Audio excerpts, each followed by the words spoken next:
Hello, my name is Michelle Daley, and I'm the Director for the Alliance for Inclusive Education, which I'll abbreviate to ALFI. Before I get into my presentation, let me tell you a bit about the work of ALFI.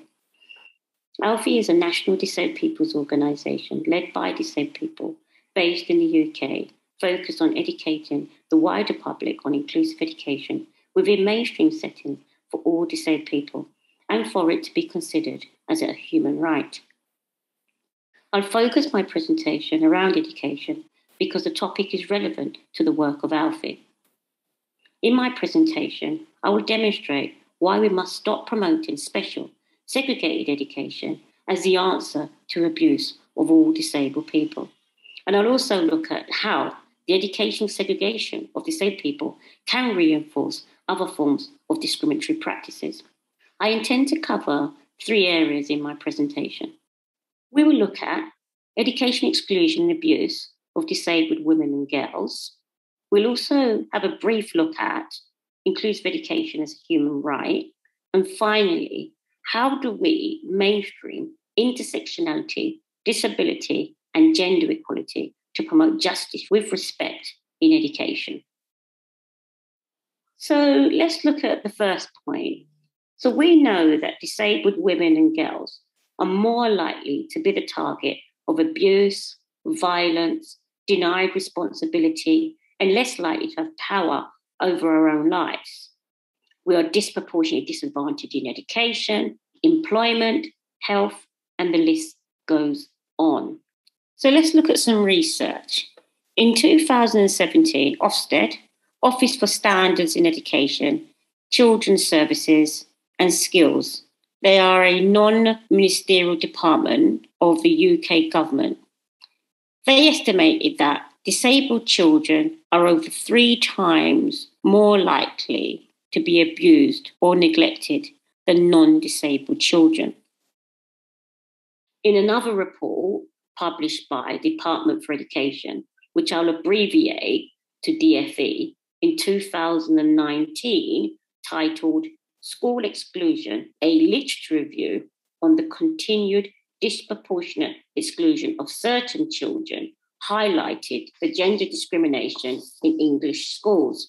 While the report did not explore the intersectional experiences of disabled girls in education, it did confirm that disabled girls' experiences in schools are worse.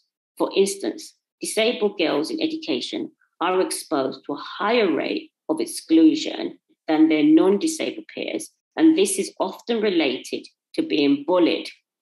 Also, in another report by the House of Commons Education Committee in 2019, the same year, which examined the educational experiences of disabled children, received submission on bullying and 2 cases of sexual abuse towards disabled girls. There is further shocking evidence about the education exclusion of disabled people in general.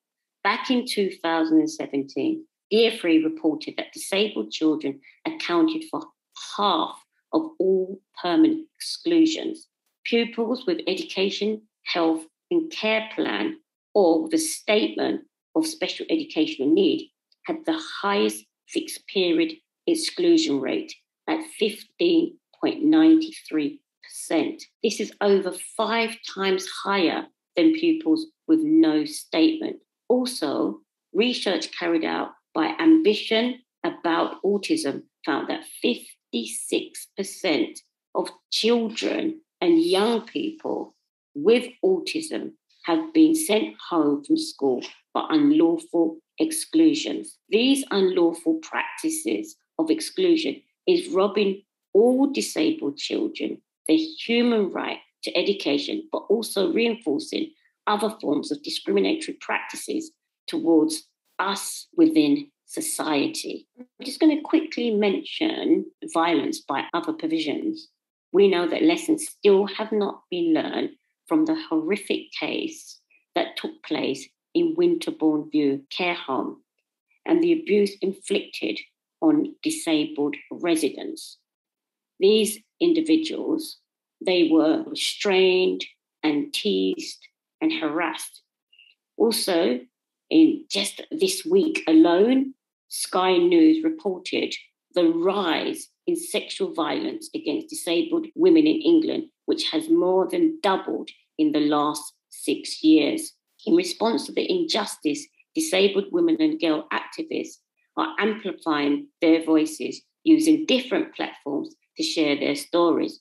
For example, Katush Gull, co-chair of Alfie's Disabled Black Lives Matter group, who is a disabled young Black woman, writes about the layer of exclusion for Black disabled students and talks about the different barriers and experiences she experienced within education because of her intersectional identities while in school.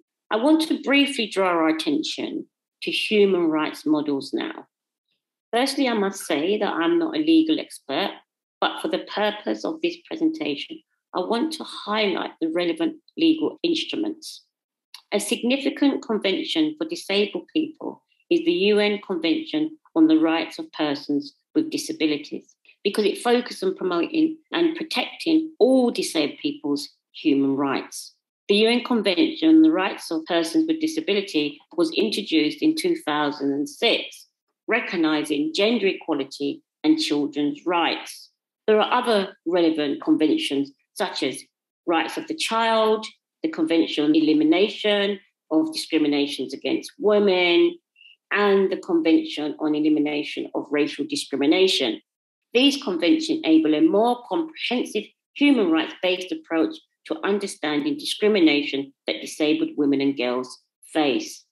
The UK government has signed up to these 4 conventions, agreeing to follow the rules and making a promise of equal rights of all disabled people, including people with intersectional identities. For example, the government's agreement of these conventions also require the incorporation of equal rights to health, employment, and inclusive education under Article 24 of the UNCRPD. So how do we move the conversation forward to mainstreaming intersectionality, disability, and gender equality to promote justice with respect? The CRPD has used intersectionality to give disabled women and girls equal recognition in law to men. However, much more work is needed to mainstream intersectionality in combination with other approaches, such as social model of disability, which is about tackling disability oppression and using lived experience to achieve justice for all disabled people. It is Alfie's vision to achieve inclusive education for an inclusive society for all. And we believe this can be achieved through using models of human rights, intersectionality, social model of disability, centering lived experience, and gender equality. Campaigning for all people to have the right to inclusive education in mainstream settings from childhood and as a lifelong process. No one should be subjected to education discrimination based on beliefs about who would benefit from an education. Schools, local authorities, and safeguarding boards must provide adequate relationship and sex education for disabled people.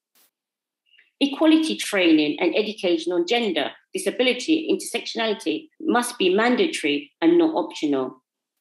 Use preventative approaches because restraints and seclusion are a form of abuse and are wrong. Stop segregated education, out of borough care placement, or institutions of all disabled people because it creates isolation, exclusion, and opportunities for abuse. Stop homogenizing disabled people's experiences by using traditional defaults that represent a white disabled man in a wheelchair so that the focus becomes a singular characteristic. Tackle hierarchies experienced by disabled people, for example, based on types of impairment or how our impairments was acquired. Involve disabled people's organisation, including those led by disabled women, in your work.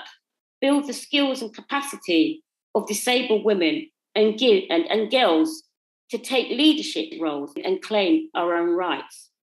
And finally, proactively raise awareness about the rights of disabled women and girls. I've highlighted in this presentation the unjust practices and the results in intersectional discrimination, exclusion, segregation, and violence towards disabled women and girls. We see that intersectional oppression is rooted in structural power, which creates and perpetuates systems of privilege that tends to disadvantage certain groups and exclusion in our society. I conclude that the pathway to true inclusion and to end violence against disabled people will only be achieved through the improving of mainstream provisions that include intersectional approaches in combination with other models so that we, as disabled women and girls, can claim our own human rights and receive equal justice with respect that we deserve. And finally, I close with a quote from Disabled People's Movement, which is well used and continues to remain relevant today. To achieve a world that is safe and inclusive, then there must be nothing about us without us. Thank you.